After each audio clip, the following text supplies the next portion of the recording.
नमस्कार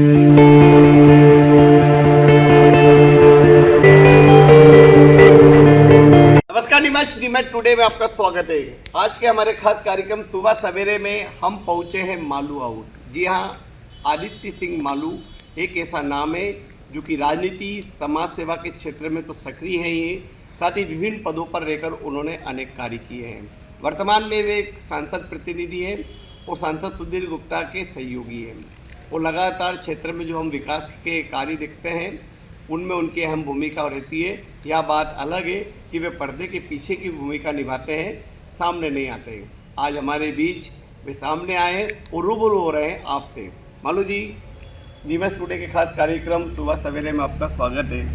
हमने देखा चाहे विधायक हो या सांसद हो या अन्य जो भी जनप्रतिनिधि है, उनके साथ आप रहते हैं, प्लानिंग तैयार करते हैं, योजनाओं को मूर्त रूप देते हैं, लेकिन सामने नहीं आते। आखिर क्या कारण है? देखिए, राजनीति मेरा कभी उद्देश्य रहा नहीं जी।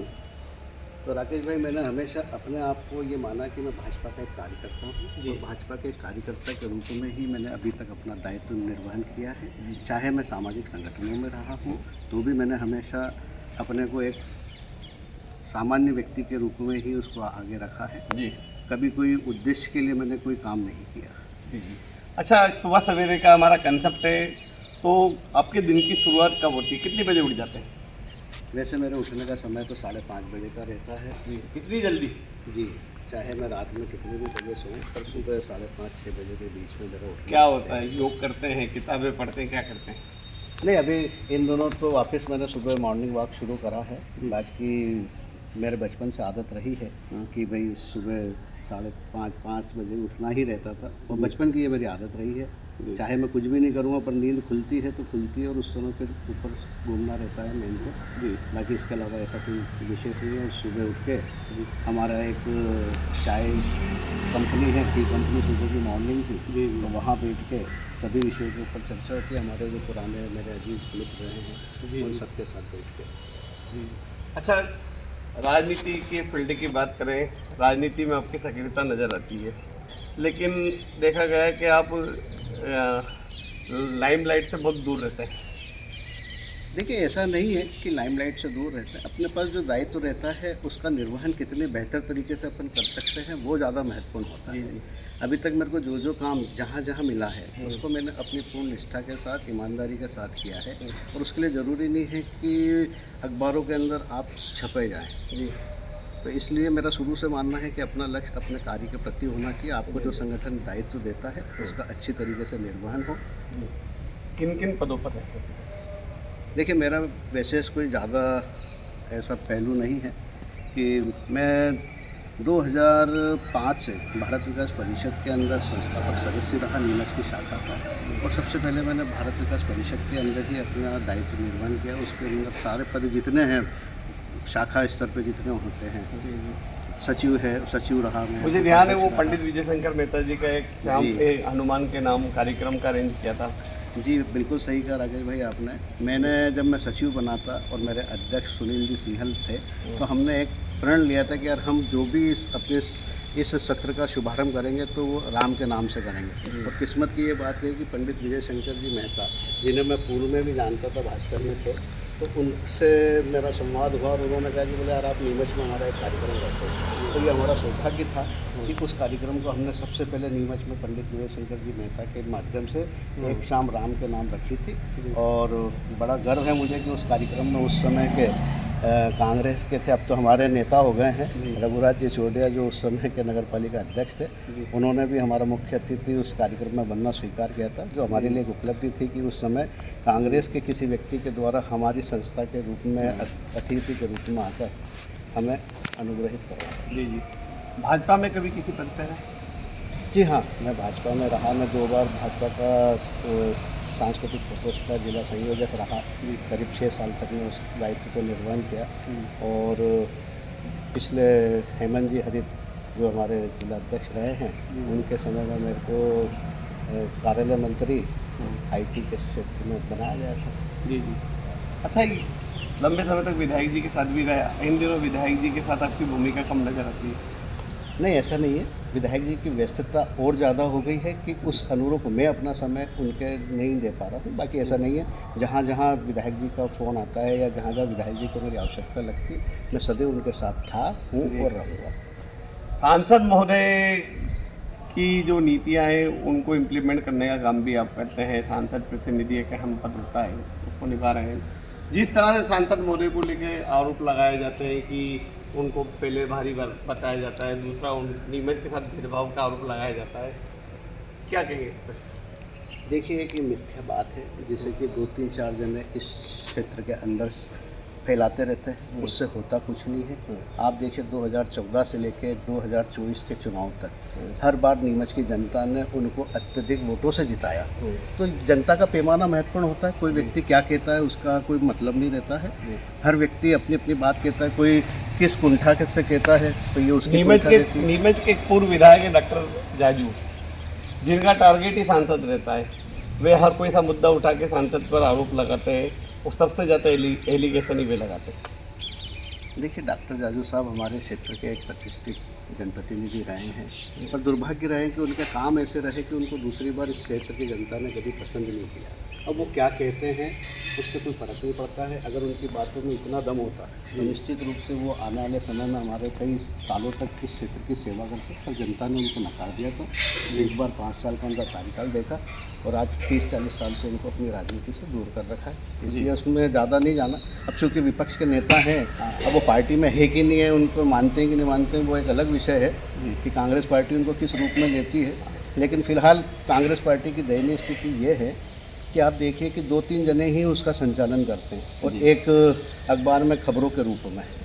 बाकी इससे अधिक कांग्रेस अब बची नहीं है, इस क्षेत्र में समाप्त हो चुकी है। और भारतीय जनता पार्टी सुधीर जी, लगातार देखा गया कि वो तीसरी बार प्रचंड बहुमत से जीते हैं। मेडिकल कॉलेज एक बड़ी उपलब्धि नीमच के लिए माना जाता है, लेकिन कांग्रेस के लोग कहते हैं कि ये मेडिकल कॉलेज पत्रकारों की देन है और ये मेडिकल कॉलेज कांग्रेस की एक कमलनाथ सरकार की देन है।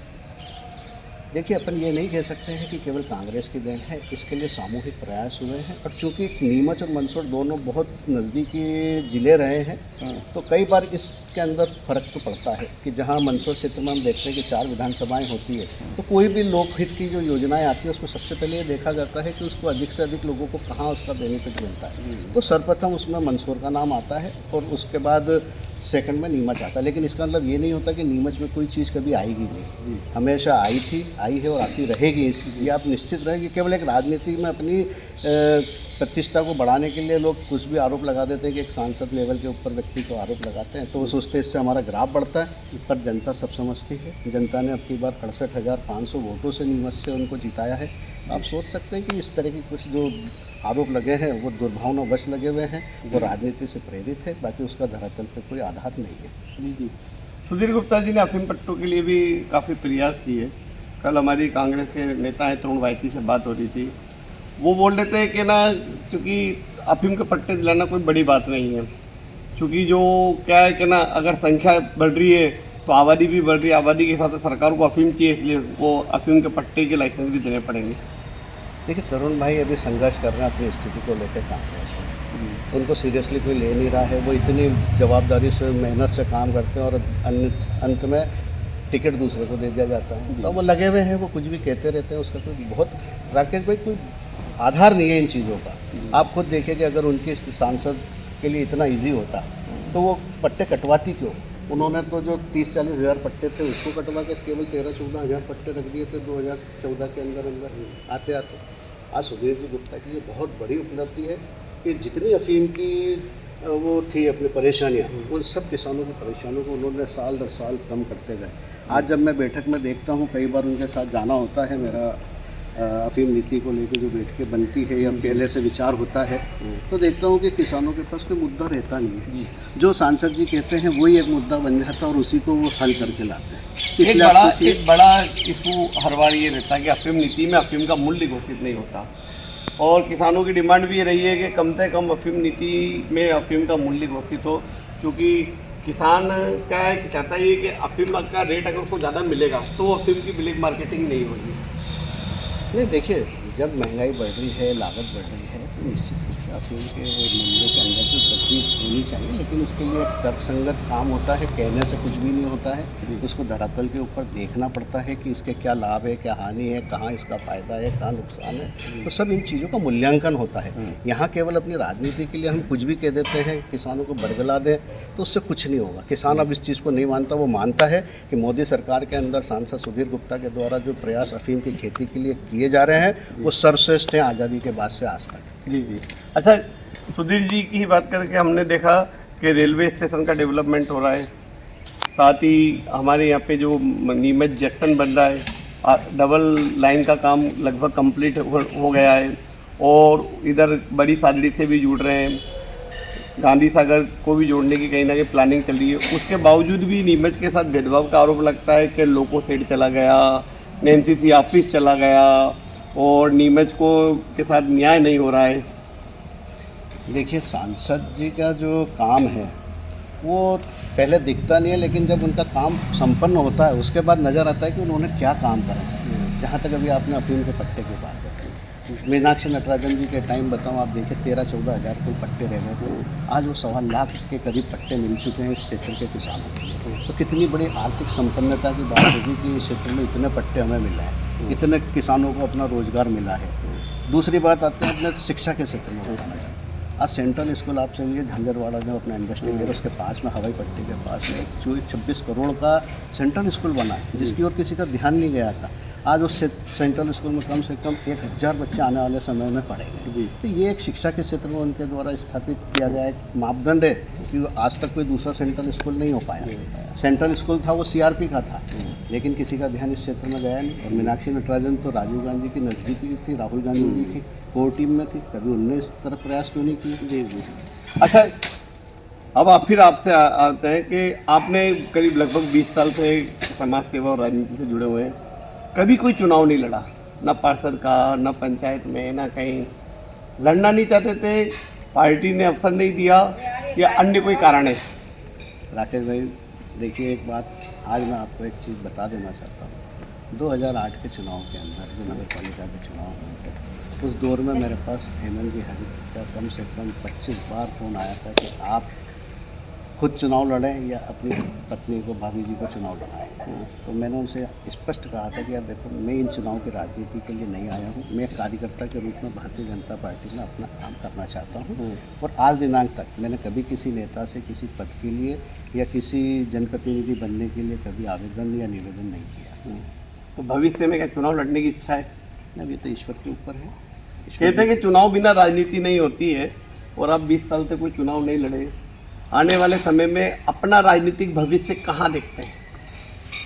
नहीं, राजनीतिक भविष्य मेरे लिए कभी एक राजनीति कह सकते हैं कि कोई व्यवसाय या व्यापार का उद्देश्य नहीं है। मेरा व्यवसाय राजनीतिक सिर्फ एक ये है कि अपने संगठन को कैसे मजबूत करें, और संगठन में अपन जितना काम या जितना समय दे सकते हैं उतना समय ईमानदारी से दें, और लोगों के हितों में अपन कुछ भी काम कर सकें, तो संगठन के माध्यम से करना का अपना एक लक्ष्य था, उद्देश्य था। और आज तक उस संगठन में कौन सा पद की इच्छा रखते हैं? जिला अध्यक्ष बनने की इच्छा है? नहीं, इच्छा नहीं। पार्टी जो अपने को काम दे उसमें मेरे को पूर्ण संतुष्टि होती है, और आज तक जितने काम पार्टी ने दिए मुझे समय समय पे कई जगह पे भेजा भी है, तो वो मैंने पूर्ण निष्ठा से अपना काम किया। और मेरे को अच्छा लगता है कि अपन केवल एक संगठन का काम करते रहें, तो संगठन बहुत बड़ी पहचान होती है। और आज मैं जो कुछ भी हूँ, मुझे कहते हुए गर्व है कि मैं पहले भारत विकास परिषद के माध्यम से मेरी एक पहचान बनी थी, मैंने उसमें बहुत काम किया, और आज भारतीय जनता पार्टी मेरी पहचान है। तो मुझे गर्व है कि मैं भारतीय जनता पार्टी का एक कार्यकर्ता हूँ, और पार्टी आने वाले समय में मुझे जो भी दायित्व देगी या हमारे जो वरिष्ठ नेता हैं जो दायित्व देंगे,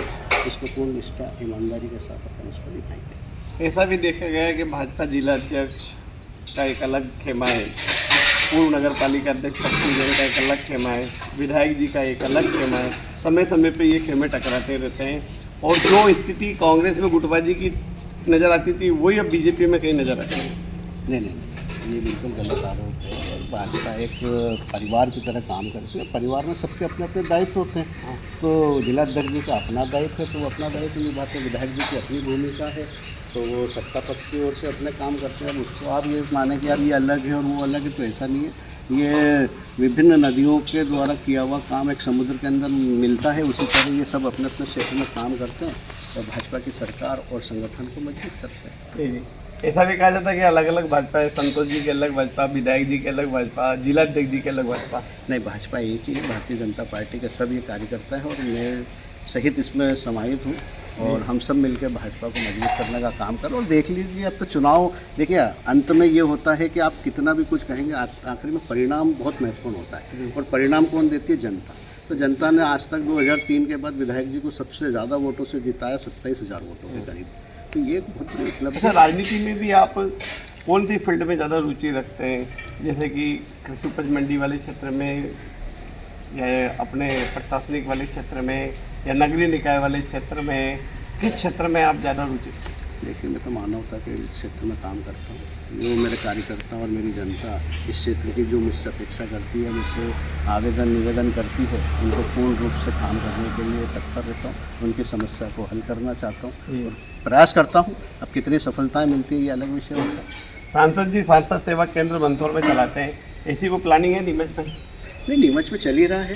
सांसद जी का लगातार इस क्षेत्र में दौरा। मैं सोचता हूँ कि सबसे ज़्यादा सांसद अगर कोई इस क्षेत्र में आया तो सुधीर जी गुप्ता आए। बराबर उनका इस नीमच के प्रत्येक व्यक्ति के साथ संपर्क रहता है और उनके विभिन्न स्तर है जहाँ जहाँ पे आप अपन मिलकर अपनी बात रख सकते हैं। तो उसमें कोई दिक्कत नहीं है कि सांसद जी से कोई दूरी है। नीमच मंदसौर क्षेत्र के साथ ऐसा कहा जाता है कि भाजपा का जो शीर्ष नेतृत्व हमेशा पक्षपात करता है। सुधीर गुप्ता जी लगातार तीसरी बार सांसद बन गए, प्रचंड बहुमत से जीते, उन्हें कैबिनेट में नहीं लिया गया। दिलीप सिंह जी परियार लगातार चौथी बार जीतते, उन्हें स्टेट की कैबिनेट में नहीं लिया गया। डॉक्टर पांडे से लेकर खुमान सिंह शिवाजी तक ये स्थिति है कि कैबिनेट में इस क्षेत्र की उपेक्षा की जाती है। देखिए राकेश जी, ये तो एक बड़ा सवाल है। संगठन तय करता है इस भूमिकाओं में, तो इसमें मैं कुछ नहीं कह सकता हूँ। पार्टी ने जो तय किया होगा अच्छा सोच के नहीं तो आपकी भी इच्छा होगी ना, सुधीर जी मंत्री बने, दिलीप जी मंत्री बने। अपने नेताओं को, अपने क्षेत्र के नेताओं को आगे बढ़ते हुए कौन नहीं देखना चाहता है। पूर्व में जब हमने देखा कि इसी क्षेत्र से सुंदरलाल पटवा जी प्रधानमंत्री वो मुख्यमंत्री जी बने, सकलेचा जी अपने मुख्यमंत्री जी बने और हमारे पांडे जी उसके बाद तो राजनीति में कहीं कोई आगे नहीं बढ़ पाए ना। नहीं, ऐसा नहीं है। कहीं ना कहीं भूमिका तय कर रखी है। सांसद जी को आप देखिए कि उनको लोकसभा की कई समितियों के अंदर सदस्य के रूप में रखा गया है और वहाँ प्रमुखता के साथ वो अपनी आवाज़ उठाते हैं। और विधायक जी को अभी सभापति वो एक समिति के अंदर कृषि लिखा, हाँ, कृषि के क्षेत्र में उनको एक सभापति बनाया वहाँ पर उस समिति का। नहीं, ये तो समितियाँ तो फिर ठीक है, लेकिन इतनी पावरफुल नहीं रहती है ना जितनी मंत्री पद पावरफुल देता है। नहीं, ऐसा नहीं है। जहाँ व्यक्ति काम करता है उसके काम की चर्चा होनी चाहिए। पद तो क्या है, आएंगे जाएंगे सब लगे रहेंगे, लेकिन उनने जो काम किया है, आज देखिए माननीय विधायक जी ने इस क्षेत्र के अंदर 133 करोड़ की एक 4 लेन की इंटरनल 4 लेन की जो योजना थी, तो ये काम बोलेगा उनका। तो ये पार्टी भी समझती है कहाँ किसको क्या देना है। ये पार्टी का वरिष्ठ नेतृत्व सब ध्यान रखता है। अच्छा, ये बताइए आपका कौन सा चुनाव लड़ने की इच्छा है? नगर पालिका अध्यक्ष का चुनाव लड़ने की इच्छा है, पार्षद का चुनाव लड़ने की इच्छा है, विधानसभा चुनाव की दावेदारी रखते हैं? देखिए, भाजपा में दावेदारी कभी कोई होती नहीं है। आपकी इच्छा क्या है? नहीं, इच्छा कोई होती नहीं है ना। पार्टी में इच्छाओं से नहीं चलता, पार्टी अपने कायदे से चलती है। आप इच्छा कुछ भी रखो। क्या निगम मंडल में कहीं कोई? नहीं, मेरी ऐसी कोई इच्छा नहीं है। और जहाँ पार्टी कहेगी वहाँ पे मैं काम करने को तैयार हाँ हूँ और हमेशा पार्टी के लिए उपलब्ध हूँ। जी, चलिए धन्यवाद। तो आप थे आदित्य मालू, जो कि भाजपा के युवा नेता हैं, साथ ही वे सांसद प्रतिनिधि हैं और उन कार्यक्रमों में, उन योजनाओं में अहम भूमिका निभाते हैं जो कि सांसद और विधायक बनाते हैं, लेकिन वे कभी फ्रंट पे नहीं आते। और आज हमारे से रूबरू हुए हमारे इस खास कार्यक्रम नीमच टुडे के रूबरू सुबह सवेरे में। अगली बार फिर आपसे मिलाएंगे किसी और अन्य स्थित है। देखते रहें।